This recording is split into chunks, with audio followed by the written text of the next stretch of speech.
Hello दोस्तों, इस video में हम बात करेंगे इंटीरियर ऑफ द अर्थ के बारे में। इंटीरियर ऑफ द अर्थ मतलब कि वो धरती जो हम ऊपर से देखते हैं, कहीं सपाट दिखाई देती है तो कहीं पर्वत दिखाई देते हैं या कहीं ओशन दिखाई देते हैं। तो वो वास्तव में अंदर से कैसी है, मतलब इसका अंदर से स्ट्रक्चर कैसा है। पूर्ण तरह से बात करें तो जो अंदर स्ट्रक्चर है उसमें कौन से मटेरियल पाए जाते हैं, अगर कोई मटेरियल पाए जाते हैं तो वो किस स्टेट में है, जो स्टेट में है वो उस स्टेट में क्यों है, उनका क्या कारण है। तो ये सारी बातें हम इस वीडियो में बात करेंगे। तो मैं हूं अनुज गौतम और आप देख रहे हैं द अनुज गौतम टीवी। तो शुरू करते हैं इस वीडियो को। सबसे पहले आप देखिए ये एक डायग्राम। इस डायग्राम को अगर आप पूरी तरह से स्टडी करते हैं तो काफ़ी सारी बातें क्लियर हो जाएंगी। सो आप सपोज़ करिए कि ये है आपका अर्थ, ठीक, ये अर्थ है और इसका एक क्रॉस सेक्शन आपको निकाल के दिया गया है। ये एक क्रॉस सेक्शन है। अब इसमें जो सबसे जी देखिए, जो अर्थ है उसके मेनली तीन पार्ट हैं। तीन पार्ट कौन कौन से हैं? क्रस्ट, ओके, मैंटल, ठीक, और कोर। मेनली तीन पार्ट ही हैं, वो हैं crust, mantle and core. Crust, mantle and core, ठीक। क्रस्ट, मैंटल, कोर आप समझ चुके हैं। उसके बाद अब क्रस्ट क्या है? क्रस्ट जो है ऊपर का पार्ट, ठीक। ऊपर का पार्ट मतलब कि जिसमें आप ओशन देखते हैं या आप कहें तो कॉन्टिनेंट्स देखते हैं। तो ये जो कंस्टिट्यूट करता है वो है क्रस्ट। क्रस्ट के बाद अब आप नीचे जाएं तो ये एक लेयर मिलेगी जो कि है मेंटल की, ठीक। ये मेंटल की सबसे जो ऊपरी लेयर है वो एक सॉलिड फॉर्म में है और उसके बाद जस्ट आएंगे तो आपको मिलेगा एस्थेनोस्फियर, ठीक। अब जो ये सॉलिड पार्ट है, ये सॉलिड पार्ट ही है आपका टेक्टोनिक्स प्लेट। यहीं पे प्लेट्स होती हैं जो डिस्टर्ब होती हैं, ठीक है, मतलब कि लगातार उनका मूवमेंट होता रहता है। तो ये जो एस्थेनोस्फियर है, एस्थेनोस्फियर में एस्थेन का मतलब होता है वीक, मतलब ये वीक जोन है मेंटल का। वीक जोन मतलब कि यहाँ पे जो भी मटेरियल है वो मोल्टेन फॉर्म में है। मोल्टेन फॉर्म मतलब लिक्विड स्टेट में। लिक्विड स्टेट होने के कारण ही जब ऊपर टेक्टोनिक्स प्लेट डिस्टर्ब होती हैं, मतलब कि आप मान लीजिए कि अगर यहाँ से टेक्टोनिक्स प्लेट डिस्टर्ब हो गई तो डिस्टर्ब होने के साथ साथ ही यहाँ से जो मोल्टेन फॉर्म में है इसे कहते हैं लावा, ठीक। यहीं से लावा निकलता है, ठीक, सॉरी मैग्मा। अभी जब ये अंदर है तो इसमें इसे मैग्मा कहते हैं। जब वोल्केनिज्म होगी तो ऊपर जब ये निकल जाएगा तो इसे कहते हैं क्या? लावा। तो एक ही मटेरियल एक स्थान में है तो हम उसे दूसरे नाम से बुलाते हैं, दूसरे स्थान में पहुंचने के बाद उसका नाम बदल जाता है। अब एस्थेनोस्फियर के जस्ट नीचे आएंगे तो ये आपका मेंटल का एरिया है। अब हम मेंटल को दो सब पार्ट्स में बंटवारा करते हैं उसका। तो एक है अपर मेंटल, एक है लोअर मेंटल, ठीक। अपर मेंटल में ही ये सॉलिड पार्ट और एस्थेनोस्फियर और थ्रस्ट पार्ट पाया जाता है, और लोअर मेंटल में जो है वो अलग पार्ट है, ठीक। अब मेंटल के बाद जो पाया जाता है उसे कहते हैं कोर। तो मेनली जो डिवीज़न है वो है क्रस्ट, मेंटल, कोर, CMC। और उसके बाद जो मेंटल है उसको हम सब डिवाइड करते हैं, अपर मेंटल, लोअर मेंटल, और कोर को भी सब डिवीज़न में डालते हैं। तो वो होता है आउटर कोर और इनर कोर, ठीक है, इतना आप समझ रहे हैं। और उसके बाद अब देखिए, आप मान लीजिए कि एक ये मटेरियल है, दूसरा मटेरियल ये, ठीक। अब अगर कोई भी वेव, सिस्मिक वेव हो या तो रे हो, मतलब लाइट की हो या तो साउंड की हो, तो वो अगर यहाँ से पास करेगी, अगर इस मटेरियल और इस मटेरियल की डेंसिटी में या तो प्रॉपर्टीज़ में अंतर है तो उसका जो पाथ होगा वो चेंज हो जाएगा, ठीक। इस चेंज होने की वजह से ही आप कह सकते हैं कि इस रे के पाथ में डिसकंटिन्यूटी आ गई। पहले कंटिन्यू था उसका पाथ, लेकिन अब डिसकंटिन्यूटी आ गई, ऐसा हो गया या तो ऐसा हो गया, ठीक है। तो ऐसा होने की वजह से ही ये जो लेयर का जो डिवीज़न वाला पार्ट होता है इसे कहते हैं डिसकंटिन्यूटी, ठीक। तो डिसकंटिन्यूटी आप क्यों कहते हैं ये समझ गए होंगे। अब हर लेयर, मतलब आर्ट के हर लेयर के बीच जब भी सीस्मिक वेव होती है ट्रांसमिट होती हैं तो उसका जो पाथ चेंज हो जाता है, इसलिए हर लेयर के बीच में एक एक डिसकंटिन्यूटी है। तो उस डिसकंटिन्यूटी का एक एग्जैक्ट नाम है। अब आप इतना समझ गए। अब एक बेसिक अंडरस्टैंडिंग हो गई आपके अंदर। अब आप मतलब अब हम इसे एक इलैबोरेटिव फॉर्म में समझेंगे। सबसे पहले मैं बात करूँगा क्रस्ट की। तो क्रस्ट क्या है? Crust is outer most solid part of the अर्थ, मतलब सबसे बाहरी पार्ट है अर्थ का, और ये नॉर्मली 8 to 40 किलोमीटर्स थिक है। अब आप सोचेंगे कि ये थिकनेस वेरी क्यों है 8 to 40? अब आप जैसे जाएंगे ओसनिक एरिया में, ओसनिक एरिया में ऐसा होता है कि जो क्रस्ट की जो एक्चुअल डिस्टेंस है वो तब निकलेगी जब आप पूरी क्रस्ट की डिस्टेंस थिकनेस में से जो वाटर वाला पार्ट है वाटर वाला पार्ट माइनस करेंगे, तब आपका एक्चुअल थिकनेस निकलेगी क्रस्ट की, तो उसे कहते हैं। तो वहाँ पे मतलब जाके वो पतली हो जाते हैं क्रस्ट की थिकनेस, और जब कॉन्टिनेंटल एरियाज़ में आते हैं तो वो ज़्यादा हो जाती है। अब ये nearly 1% of the earth's volume है। अर्थ के वॉल्यूम का 1% मतलब कि बहुत ही छोटा भाग है ये, और इसका जो मास है वो और कम है। मतलब समझ रहे हैं, जब वॉल्यूम ज़्यादा और मास कम, मतलब आपका डेंसिटी जो है वो कम है। किसके रिस्पेक्ट में होना चाहिए ये चीज़, लेकिन ये पिछले वाले मटेरियल के रिस्पेक्ट में ये डेंसिटी कम है। अब थिकनेस जो है वो क्रस्ट, हाँ वही बात जो ये मैं यहाँ कर चुका हूँ कि crust under the oceanic and continental areas are different. Oceanic crust is thinner and compare to continental areas. ठीक है। Major constituent of the elements major constituent elements are sial, मतलब सियाल मतलब सिलिका एंड एल्युमिनियम। तो सियाल हम एक जो कह सकते हैं शॉर्ट में याद रखने के लिए रखते हैं सियाल, SI stands for silica and AL stands for aluminium. ठीक समझ रहे हैं। तो ये मेजर कंस्टिट्यूएंट हैं क्रस्ट के। अब आगे बात करते हैं तो ये जो कॉन्टिनेंटल क्रस्ट है, कॉन्टिनेंटल क्रस्ट जो है वो बना हुआ है फेल्सिक मटेरियल से। फेल्सिक मतलब कि लाइटर मटेरियल से। और जो ओसनिक क्रस्ट है वो मैफिक मटेरियल से बना हुआ है। मैफिक मतलब जो भारी मटेरियल्स डेंस हैं। तो जो कॉन्टिनेंटल क्रस्ट है वो बना हुआ है sodium potassium aluminium silicate rock से। ठीक है, sodium potassium aluminium silicate rock से बना हुआ है। और जो ओसनिक क्रस्ट है वो बना हुआ है iron magnesium silicate igneous rock से। तो ये जो है सोडियम पोटेशियम एल्युमिनियम ये हैं लाइटर मटेरियल, और आयरन मैग्नीशियम जो हैं ये हैं डेंसर मटेरियल। अब मीन डेंसिटी जो है अर्थ की क्रस्ट की वो है 3 ग्राम सेंटीमीटर क्यूब। अब डेंसिटी को आप समझ सकते हैं कि डेंसिटी वो चीज़ है कि अगर आप क्रस्ट का एक 1 सेंटीमीटर क्यूब का टुकड़ा निकालते हैं तो वो 3 ग्राम का होगा। 3 ग्राम मतलब एग्जैक्ट 3 ग्राम का नहीं होगा, लेकिन कहीं 3 ग्राम होगा तो कहीं 3.5 ग्राम, कहीं 2.5 ग्राम। तो एक एवरेज जो निकालेंगे वो निकलेगा 3 ग्राम सेंटीमीटर क्यूब। ठीक है। अब डिसकंटिन्यूटी वही बात जो होगी, मतलब कि change in seismic wave velocity. ठीक है। तो उसकी वेलोसिटी में चेंज होगी। तो हाँ, तो ये डिसकंटिन्यूटी जो है हाइड्रोस्फीयर और क्रस्ट के बीच। हाइड्रोस्फीयर क्या है? हाइड्रोस्फीयर मतलब कि वो एरिया जहाँ पे पानी रहता है। हाइड्रोस्फीयर मतलब ओसनिक एरिया, मतलब ओसनिक एरिया के बाद जो सतह है वही है क्रस्ट एक्चुअल। तो ओसनिक एरिया और क्रस्ट के बीच में जो लेयर है, थिनेस्ट लेयर, उसे कहते हैं कॉनरैड डिसकंटिन्यूटी। ठीक, डिसकंटिन्यूटी को मैं समझा चुका हूँ।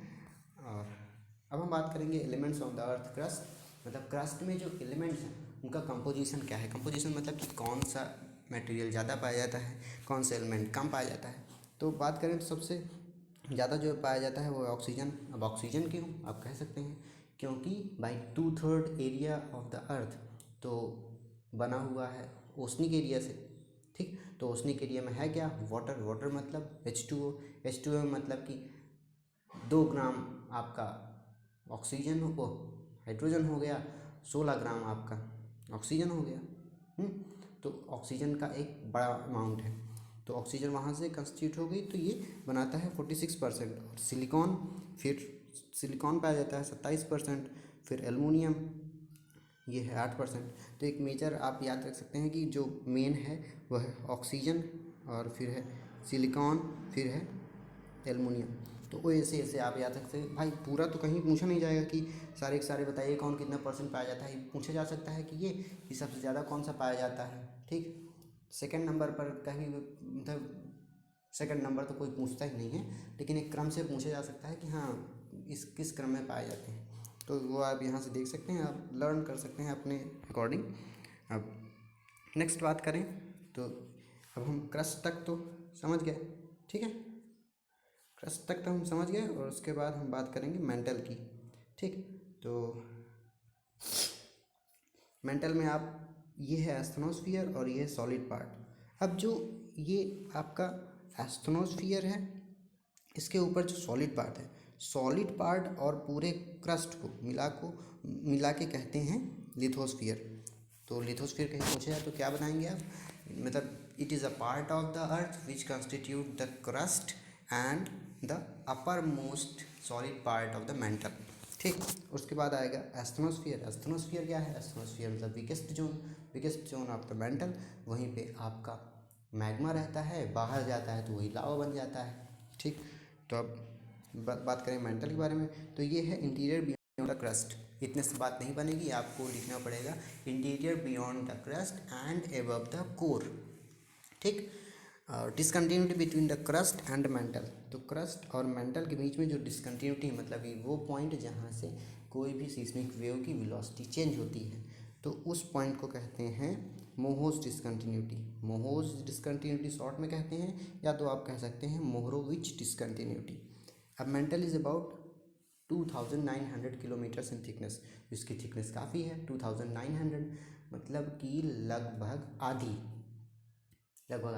भाई कितनी है आपके अर्थ की जो थिक रेडियस है वो है 6400 किलोमीटर, और इस ये जो थिकनेस है वो है 2900 किलोमीटर, तो लगभग आधी हुई।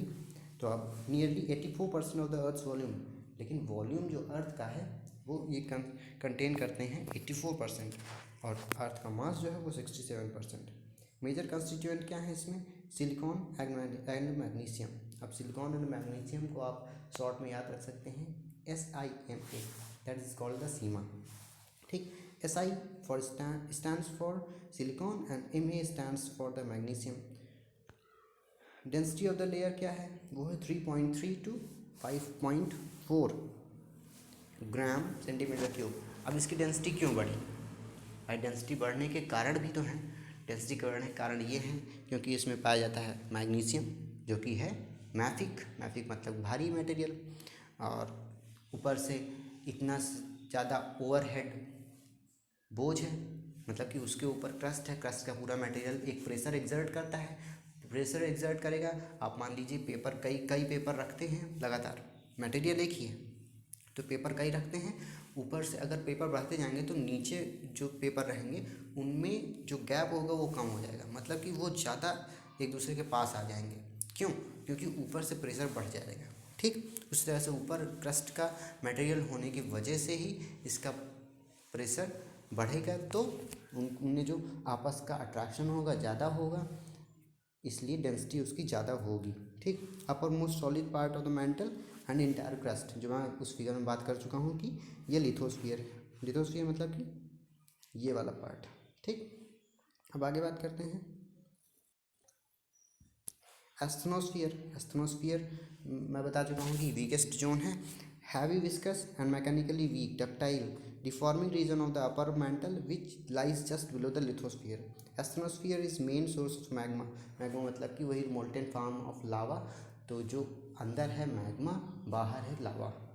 चेंज क्यों होता है, वोल्केनिज्म की वजह से। वोल्केनिज्म क्या है, अ प्रोसेस ऑफ वोल्केनो। ठीक, मतलब कि एक प्रोसेस ही है वोल्केनिज्म जिसमें अंदर का लावा, ठीक, पायरोक्लास्टिक मटेरियल और वो एसेस बाहर आती हैं, इसे कहते हैं वोल्केनिज्म। अब discontinuity between the upper mental and lower mental, इस डिसकंटिन्यूटी क्या नाम है, इस डिसकंटिन्यूटी का नाम है रेपिटी डिसकंटिन्यूटी। ठीक है, portion of the mantle which just below the lithosphere and asthenosphere but above the core is mesosphere. तो आप चित्र में देखें भाई कि मेसोस्फियर क्या है, तो आप यहाँ तक तो है एस्थनोस्फियर के बाद का पार्ट ये इतना, यहाँ से मेरा कर्सर चल रहा है, ठीक है, आप रुकिए, ये पार्ट और ये पार्ट है मीजोस्फीयर। ठीक है, तो आप समझ रहे हो कि कौन सा पार्ट की मैं बात कर रहा हूँ। ये है पार्ट है मीजोस्फीयर। अब उसके बाद हम बात करते हैं, हाँ ये जो चित्र है ये काफ़ी इंपॉर्टेंट है, इससे आप सारी बातें समझ सकते हैं कि मैं क्या बात कर रहा हूँ। मैं पूरा कंप्लीट कर लूँ, फिर उसके बाद हम बात करेंगे कि ये चित्र क्या है। ठीक है, कोर क्या है? Core is the inner most layer surrounding the earth centre. ठीक, सेंटर मतलब कि इनर मोस्ट लेयर है। अब core is separated from the mantle by Gutenberg's. तो कोर और मेंटल के बीच में जो डिसकंटिन्यूटी है उसका नाम है गटनबर्ग्स डिसकंटिन्यूटी। अब it is composed of iron and निकल। आयरन का जो हम लिखते हैं केमिकल नेम वो है फेरस, मतलब कि Fe लिखते हैं, और निकल को लिखते हैं Na। तो आप शॉर्ट में से याद रख सकते हैं कि nife. Okay, the core constitutes 15% of the earth volume. Earth के वॉल्यूम का 15% है और अर्थ के मास का 32.5% है। Core is densest layer of the earth with density ranges between 9.5 to 14.5 gram centimetre cube. अब यहाँ भी प्रेशर बढ़ा होगा, ऊपर मटेरियल है, नीचे आयरन है, आयरन और निकिल है जो कि एक डेंसर मटेरियल है। तो इन्हीं की वजह से इसकी डेंसिटी बढ़ गई पूरे इस पार्ट की। अब जो कोर है उसे भी सब डिवाइड किया गया है दो लेयर्स में, एक इनर कोर एक आउटर कोर। अब इनर कोर आउटर कोर दो लेयर हैं तो उनके बीच डिसकंटिन्यूटी भी होगी, तो इस डिसकंटिन्यूटी का नाम है लेहमन डिसकंटिन्यूटी। ठीक, जो ऊपर पार्ट है मतलब कि जो इनर कोर है वो है सॉलिड स्टेट में, और जो आउटर कोर है वो है लिक्विड स्टेट में। अब जो इनर कोर है उसमें टेम्परेचर भी ज़्यादा है लेकिन फिर भी सॉलिड क्यों है? क्योंकि ऊपर से प्रेशर ज़्यादा है। ठीक है, बैरिस्फीयर शब्द का जो मतलब आप समझेंगे, शब्द का ही मतलब समझेंगे तो बैरिस्फीयर होता है, बैरिस्फीयर जब कोई भी फल हो उसका जो इनर मोस्ट मतलब ये बीचों बीच का एरिया उसे कहते हैं बैरिस्फीयर। इसलिए ये अर्थ का बीच का सेंटर है, इसलिए इसे कहते हैं बैरिस्फीयर। तो अब हम बात करें एलिमेंट्स ऑन अर्थ की, तो अब क्रस्ट हम अलग चीज़ देख चुके, मेंटल देख चुके और कोर भी देख चुके। अब पूरा का पूरा एक एंटिटी मान के अगर हम देखेंगे एलिमेंट्स का क्या कंपोजिशन है पूरे अर्थ में, तो सबसे ज़्यादा पाया जाता है आयरन। ठीक, उसके बाद है ऑक्सीजन, उसके बाद है सिलिकॉन। ठीक, अब यही बस, बाकी अगर आप और जानना चाहते हैं तो फिर मैग्नीशियम है 12.7%, उसके बाद फिर निकल है, तो ये आप ध्यान में रख सकते हैं। ठीक, अब मैं उस चित्र के बारे में बात करूँगा। हाँ, ये वो पार्ट है कि अब आप देख सकते हैं कि ये है सी। ठीक, तो जस्ट हैव अ मिनट। हाँ, तो ये है सी आपका, ये सी है। ठीक, और हाँ ये सी है और ये क्रस्ट है। तो सी और क्रस्ट के बीच में मैं एक डिसकंटिन्यूटी बता चुका हूँ कि इसे कहते हैं कॉनराड डिसकंटिन्यूटी। उसके बाद क्रस्ट जो है वो क्या क्या कंटेन करता है? सियाल मतलब कि SI stand for silicon and AL for aluminium. अब जो ये है क्रस्ट और मेंटल के बीच में जो डिसकंटिन्यूटी है उसे कहते हैं मोहोस डिसकंटिन्यूटी। और जो अपर मोस्ट पार्ट है मतलब ये solid part of the mental और पूरा का पूरा क्रस्ट, इसे कहते हैं लिथोस्फीयर, जो कि यहाँ दिखाया गया है। ठीक, लिथोस्फीयर हो गया। उसके बाद आता है आपका अपर मेंटल। तो अपर मेंटल के ऊपर जस्ट है एस्थेनोस्फीयर के बारे में बात कर चुका हूँ कि ये वीकेस्ट जोन है। उसके बारे में क्या, उसके बाद है अपर मेंटल के बाद नीचे लोअर मेंटल। तो अपर मेंटल और लोअर मेंटल के बीच जो डिसकंटिन्यूटी है इसे कहते हैं रैपिड डिसकंटिन्यूटी। और जो मेंटल है पूरा ये कंटेन करता है सीमा, SI for silica, MA for magnesium. ठीक, सिलिकॉन एंड मैग्नीशियम ये दोनों मेजर कंस्टिट्यूएंट हैं। अब उसके नीचे आता है आपका कोर। ठीक, तो जस्ट अ मिनट। हाँ, कोर आ गया। तो जो ये मेंटल है, मेंटल और कोर के बीच, मेंटल और कोर के बीच में जो डिसकंटिन्यूटी है उसे कहते हैं गटेनबर्ग्स, और जो आउटर कोर और इनर कोर के बीच जो डिसकंटिन्यूटी है उसे लेहमन डिसकंटिन्यूटी कहते हैं। और जो ये एस्थनोस्फीयर के नीचे वाला अपर मेंटल और लोअर मेंटल का पार्ट है इसे कहते हैं मीजोस्फीयर, और इसे पूरे कहते हैं बेरिस्फीयर। ठीक, अब आप बात करें आगे। हाँ, अब जो एक्स्ट्रा पॉइंट है वो है टेम्परेचर। टेम्परेचर के बारे में बात करेंगे तो टेम्परेचर जैसे जैसे आप अर्थ के सरफेस में नीचे जाएंगे, मतलब डेप्थ में जाएंगे, तो टेम्परेचर बढ़ता जाएगा।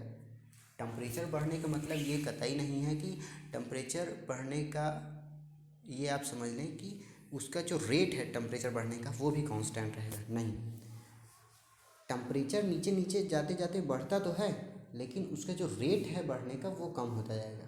ठीक, जैसे आप यहाँ शुरू करेंगे, पहले 10 किलोमीटर जाएंगे तो 1 डिग्री सेल्सियस बढ़ेगा, फिर हो सकता है 10 किलोमीटर जाएँ तो 9 डिग्री सेल्सियस हो। तो मतलब ये जो रेट है, रेट ऑफ टेम्परेचर इंक्रीमेंट वो घटेगा, लेकिन टेम्परेचर बढ़ता जाएगा। ठीक है, दिस एविडेंस, हाँ मतलब कि मोल्टेन फॉर्म में है अंदर लावा, मतलब अंदर टेम्परेचर जाता है, ये एविडेंस है, इनसे कोई मतलब ज़्यादा नहीं है। The different observation shows that increase in temperature not uniform from the surface to centre, मतलब सरफेस टू सेंटर में जाएंगे तो वो जो टेम्परेचर इंक्रीमेंट है वो यूनिफॉर्म नहीं है। ठीक, in the beginning this rate is at 1 degree Celsius for 32 metre, 32 metre जाने में 1 डिग्री सेल्सियस है, वाइल इन उसके बाद क्या है 100 किलोमीटर्स में ये है 12 डिग्री सेल्सियस, 300 में है 20 डिग्री सेल्सियस। तो ये रेट जो है वो घटता चला जाएगा।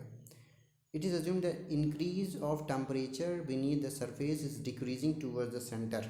वही बात जो मैं बात कर रहा था कि जो टेम्परेचर बढ़ने का जो रेट है वो घटता जाएगा, लेकिन टेम्परेचर तो बढ़ना ही है। ठीक, the temperature at the centre is estimated lies somewhere the 3000 से 5000 डिग्री सेल्सियस में मच हायर। टेम्परेचर बढ़ेगा ही अंदर। ठीक है, टेम्परेचर बढ़ता चला जाएगा जैसे आप सेंटर से CMC जैसे आप नीचे जाएंगे तो टेम्परेचर बढ़ता जाएगा। Even such a high temperature material centre at solid state because of the overlying pressure. ठीक, अब बात करें प्रेशर की, तो प्रेशर की बात करें तो ये जस्ट लाइक टेम्परेचर, जैसे जैसे आप ऊपर से नीचे जाएंगे तो प्रेशर भी बढ़ता चला जाएगा। ठीक है, क्यों? क्योंकि huge weight overlying the materials like rocks ऊपर हैं तो नीचे जो मटेरियल है उसका प्रेशर बढ़ना ही है। Estimated that 3 to 4 million times more at, मतलब जैसा जितना हम सी लेवल पर प्रेशर मापते हैं उसका 3 to 4 मिलियन टाइम्स ग्रेटर है अर्थ के सेंटर में। ठीक, at high temperature materials beneath, जो पिछली स्लाइड में बात हुई कि मटेरियल अंदर का सॉलिड कैसे है, सॉलिड इसलिए है क्योंकि ऊपर 3 to 4 मिलियन, जस्ट इमेजिन कि 3 to 4 मिलियन टाइम्स प्रेशर कितना है। ठीक, इतना ज़्यादा मटेरियल पर प्रेशर होने की वजह से ही भले ही उसका टेम्परेचर ज़्यादा है लेकिन वो सॉलिड स्टेट में रहता है।